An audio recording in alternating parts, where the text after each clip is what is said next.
Sean muy bienvenidos, mis amigos y hermanos, una vez más. Como cada domingo estamos acá impartiendo la palabra de Dios para poder fortalecernos unos a otros, ¿sí? Muchísimas gracias por estar ahí conectados, muchísimas gracias porque una vez más podemos estar juntos a través de este medio, fortaleciéndonos mutuamente.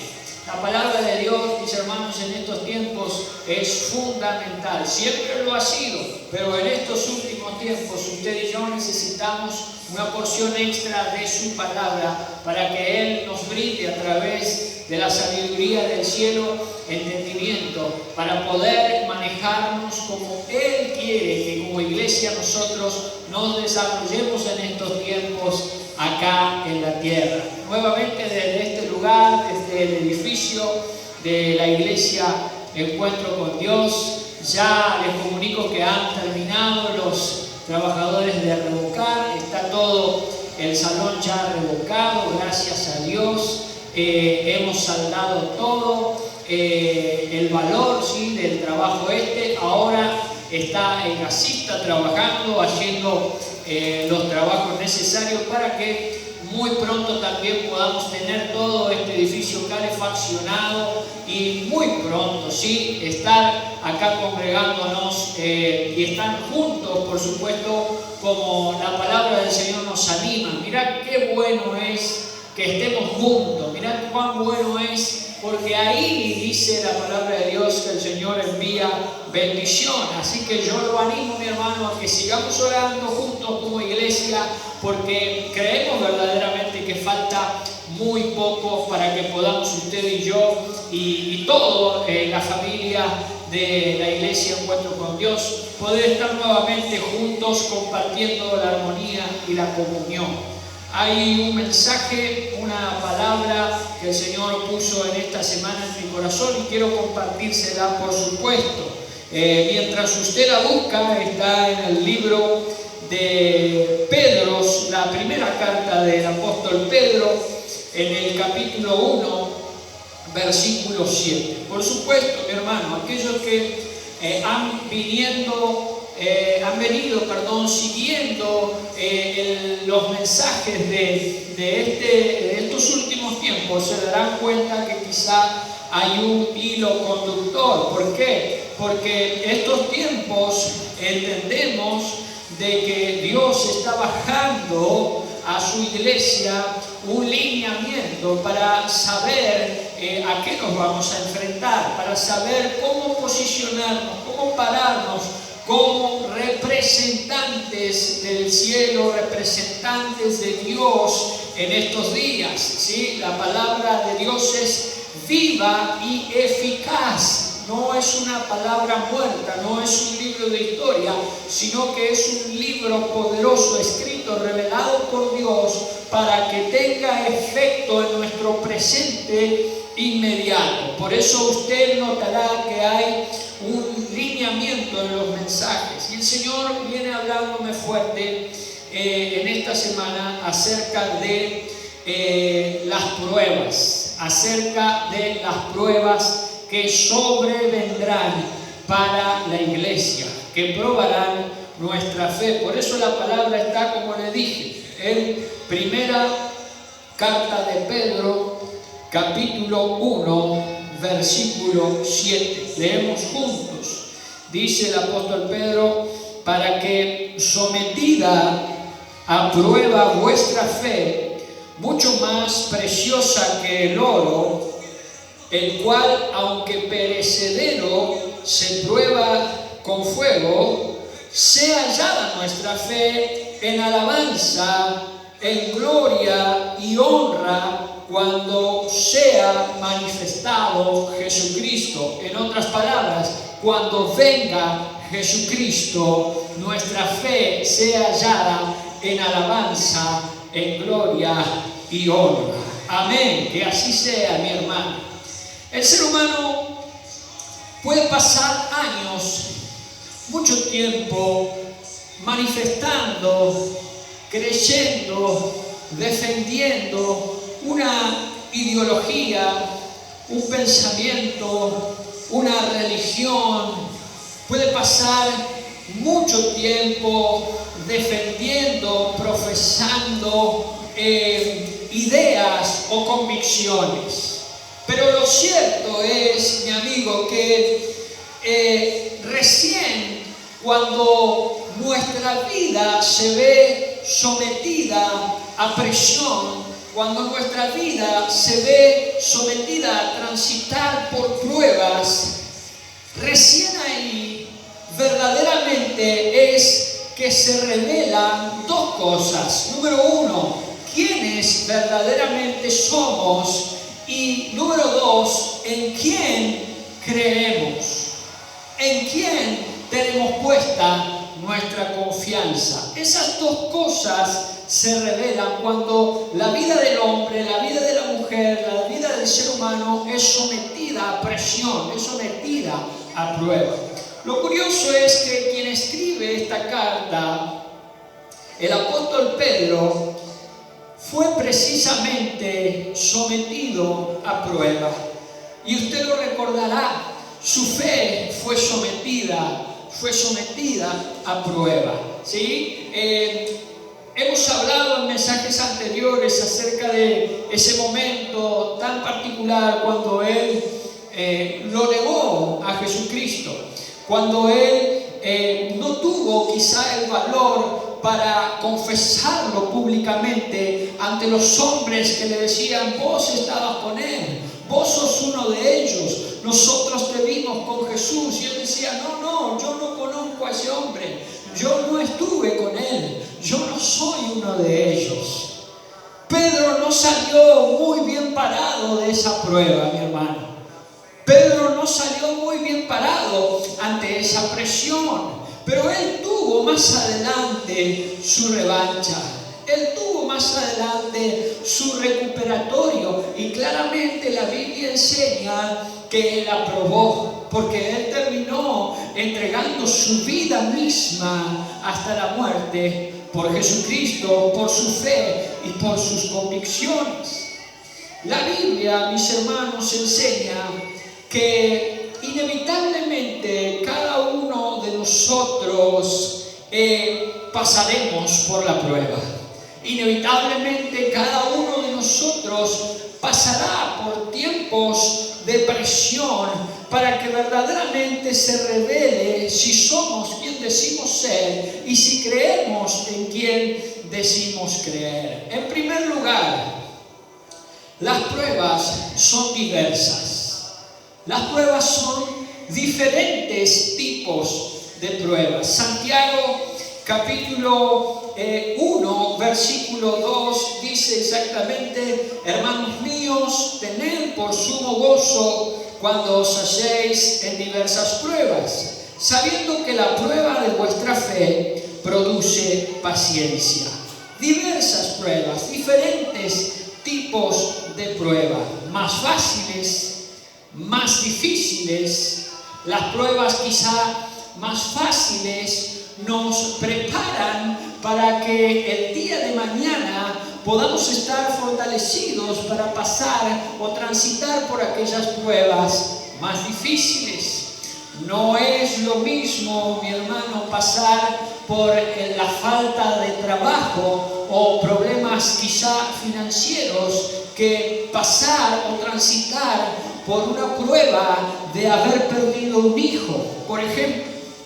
Hay una prueba que producirá, por supuesto, más desequilibrio emocional en nosotros que la otra. Pero sea por cual estemos pasando, la palabra de Dios, la Biblia, nuestro Señor Jesucristo espera que nosotros resistamos firme ante la prueba en la cual estemos pasando. También Pedro es quien dice en el capítulo 5 de esta primera carta, en el versículo 9, dice: a la cual resistir firmes en la fe, sabiendo que los mismos padecimientos, las mismas pruebas, dice en otra versión, se van cumpliendo en nuestros hermanos en todo el mundo. ¿Sí? ¿Qué significa significa esto que estaba diciendo Pedro? Bueno, que debemos considerar que no somos los únicos que transitamos por pruebas. Debemos entender, mi hermano, y ser maduros de que no somos nosotros los únicos que pasamos por problemas. Hay hermanos nuestros alrededor del mundo, en cada lugar, transitando por las mismas pruebas. O quizá pruebas peores aún que las que nosotros estamos pasando. Y necesitamos atravesar por ellas, porque revelan si verdaderamente nuestra fe está puesta en Jesucristo. Usted seguramente se acordará de un personaje en la Biblia que le tocó, transitar por pruebas difíciles. Y ese personaje se llama Job. Usted conoce la historia. Satanás se presenta delante de Dios y Dios le dice: ¿no has visto a mi siervo Job, que no existe varón tan íntegro y tan perfecto como él, que me honra y me obedece? Y Satanás le dice: pues claro, si has puesto vallado a su alrededor, qué fácil es para él honrarte, obedecerte, adorarte, si todo le sale bien, si no ha sido sometido a ninguna prueba. Entonces él le dice a Dios: ahora toca sus posesiones y verás cómo en tu misma presencia maldice tu nombre. Y ahí fue cuando Job comienza a ser sometido a diferentes pruebas. Creo, mi hermano, las más terribles que un ser humano puede vivir sobre esta tierra. Fueron consumidas todas sus posesiones, destruidas por completo. Sus hijos murieron todos y cada uno de ellos. Y luego, no obstante a eso, su cuerpo, su carne, padeció enfermedades tremendas. El dolor en sus cuerpos. Vaya, mi hermano, que eran las pruebas más duras que un ser humano puede pasar sobre la tierra. Pero así todo, Job se mantuvo firme en su fe y no maldijo el nombre de su Dios. Así, mi hermano, Dios espera que esta generación se mantenga firme, como dice Pedro, firme profesando nuestra fe, hasta que esa fe sea hallada en alabanza cuando Jesucristo vuelva. Aleluya. En segundo lugar, mis hermanos, aquellos que hayan podido ejercer un carácter que esas mismas pruebas van produciendo en nosotros. Porque esas mismas pruebas, mis hermanos, yo quiero decirle que comienzan a funcionar, a generar en nosotros como anticuerpos espirituales que nos hacen inmune quizá a pruebas más difíciles que viviremos adelante. Entonces, esa es la iglesia que Dios quiere formar en estos tiempos. ¿Por qué? Porque en estos últimos tiempos, mis hermanos, como iglesia, sí, transitaremos por pruebas de fuego. Pruebas de fuego, así como el oro, dice Pedro en el capítulo 1, tiene que ser sometido a la prueba de fuego, ¿sí? Para ser purificado, para ver que verdaderamente es puro, es real, es de buena calidad. Así nuestra fe también tiene que transitar por una prueba de fuego. Y déjame decirte, mi hermano, que esa prueba de fuego no tiene que ver con que mi novia me dejó o mi novio me dejó y estoy viendo si sigo siendo cristiana o no, estoy viendo si sigo siendo cristiano o no. Tampoco tiene que ver, mi hermano, con este mes la cosa estuvo difícil, no llego a pagar el alquiler y la tarjeta está vencida, y la verdad que todo esto me está poniendo molesto con Dios porque Dios no responde. No tiene que ver con ese tipo de pruebas. Sin desmerecer muchas veces lo que todas esas situaciones pueden producir a nuestras emociones, pero la Biblia aquí está acabando un poco más profundo y nos habla de pruebas de fuego. Y esas pruebas de fuego en el último tiempo, mi hermano, tienen que ver con algo que atentará más a nuestra fidelidad a Dios, a nuestra fidelidad, a nuestra fe en el Señor Jesucristo y a la presión que el sistema ejercerá sobre nosotros a través de ordenanzas o a través de prohibiciones para que de alguna manera nosotros neguemos nuestra fe. Esa es la prueba de fuego, mi hermano, que viene, sí, para estos últimos tiempos sobre la iglesia. Y esto no es nuevo, mi hermano. A lo largo de la historia, los profetas han tenido que pasar por esas pruebas. A lo largo de la historia, hubieron personajes tan claros que tuvieron que pasar por esta prueba de fuego que atentaba en contra de su fe, en contra de sus convicciones, y que intentaban que esos profetas, esos hombres y mujeres de Dios, negaran su fe en nuestro Dios. Usted se acordará, por supuesto, de Sadrach, Mesach y Abednego. O se acordará, por supuesto, de Daniel. ¿Sabe usted la primera prueba que ellos tuvieron? Usted recuerda el contexto. Nabucodonosor los lleva cautivo a Babilonia. Y ahí le dice a sus fieles que prepare a estos judíos un menú, el menú que comía el rey, para que sean alimentados y sean fortalecidos. Pero estas personas, Sadrach, Mesach, Abednego, Daniel, si se oponen, se resisten a comer la comida del rey Nabucodonosor. ¿Por qué? Porque, como bien sabemos, la ley prohibía al hombre judío que se contaminara con alimentos inmundos, que quizá otras naciones para ellos era común comerlos. Entonces esta es la primera prueba a la que ellos son sometidos y por supuesto se negaron a comerla, no quisieron participar, tuvieron otra dieta, convencieron a los encargados de que se les diera de comer legumbres, ¿sí?, y verduras, pero no se contaminaron con la comida del rey.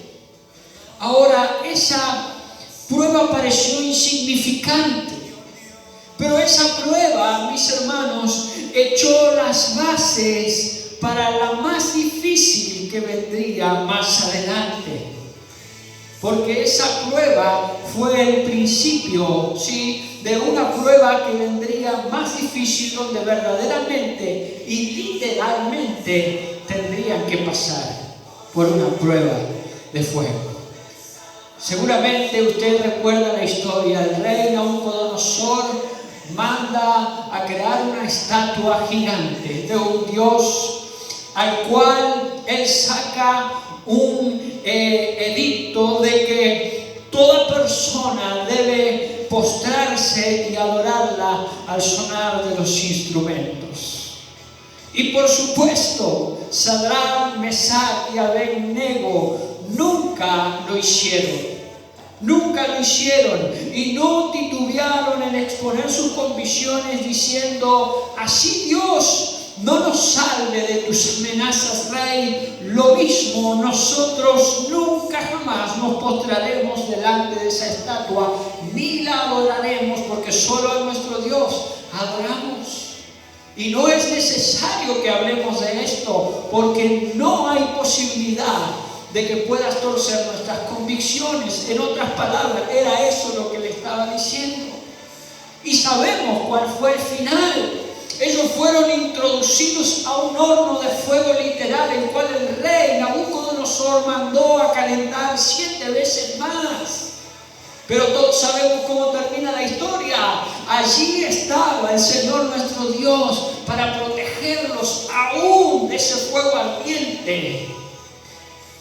Mis hermanos, a lo largo de la historia, todos aquellos hombres y mujeres, profetas de Dios, representantes de Dios en la tierra, tuvieron que transitar por la prueba de su fe.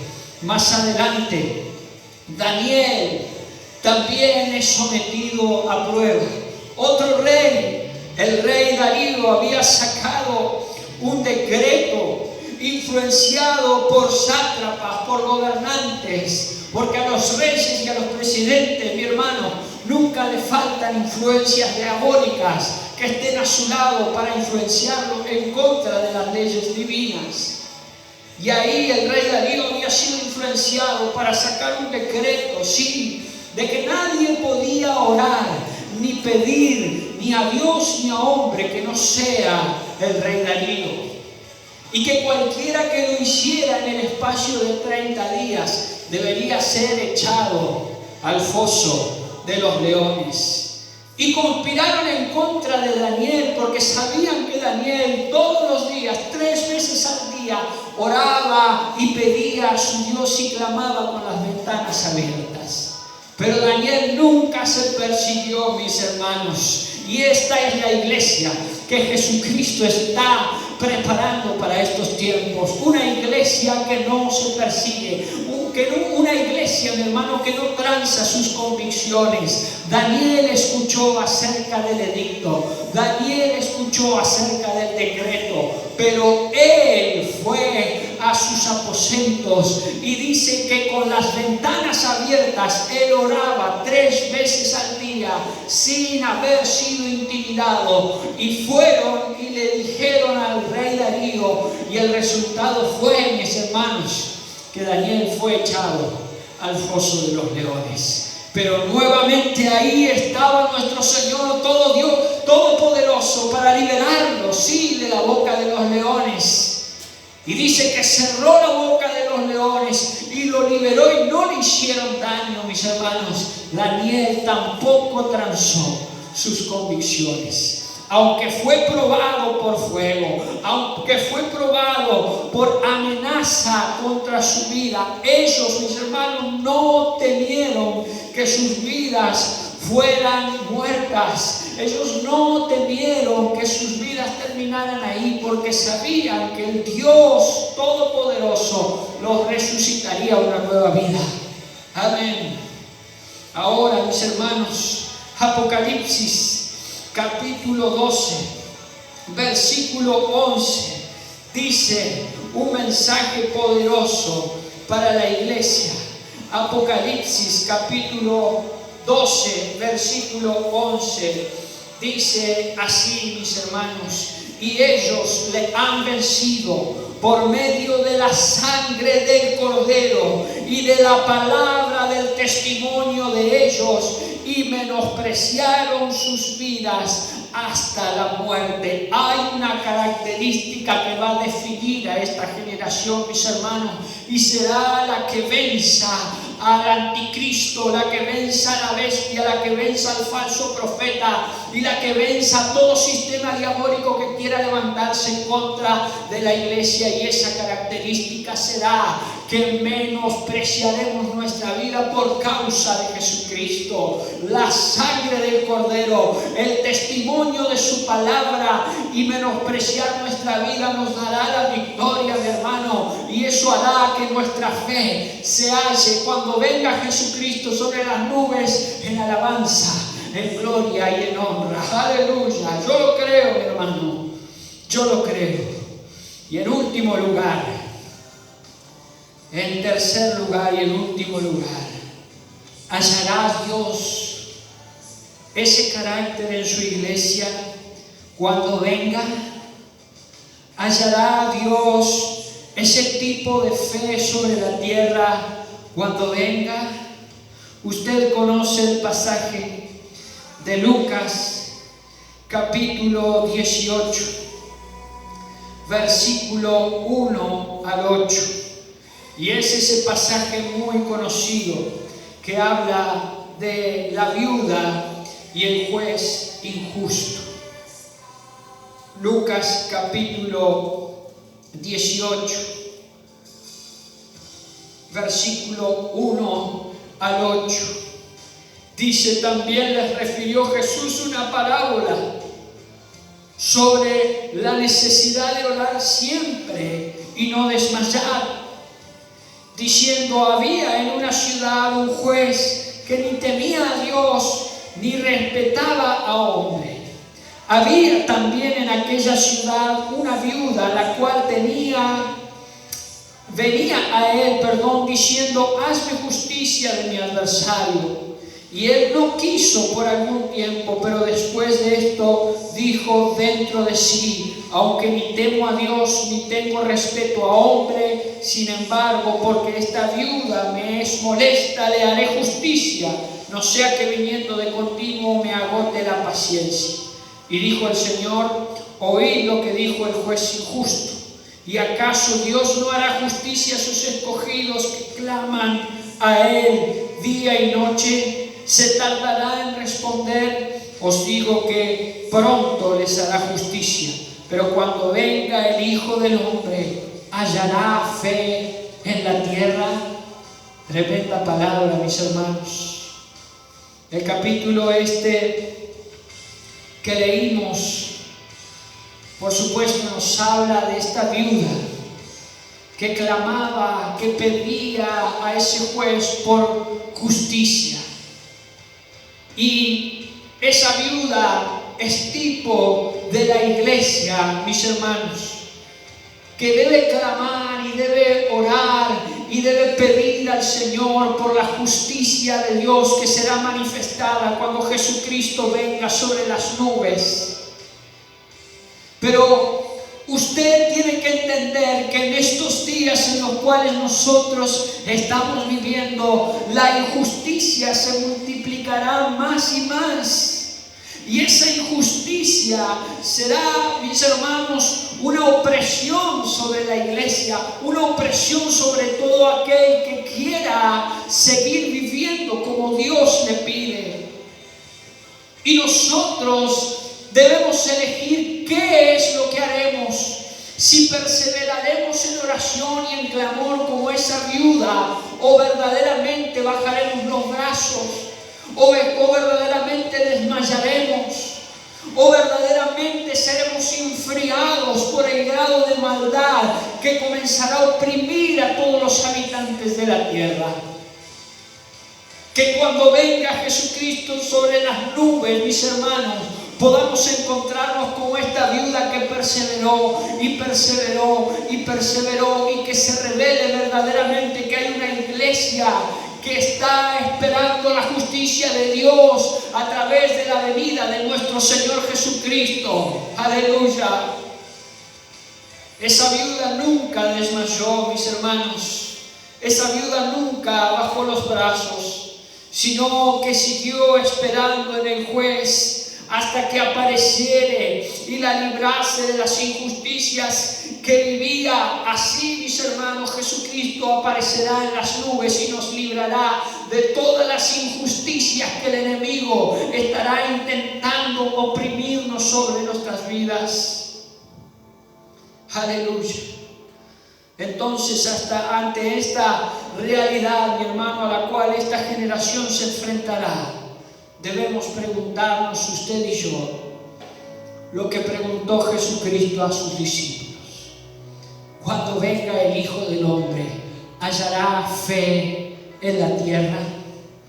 Cuando venga Jesucristo por su iglesia, ¿hallará una iglesia llena de fe? ¿O hallará una iglesia que por causa de la prueba, que por causa de la opresión, bajará sus brazos y se rendirá?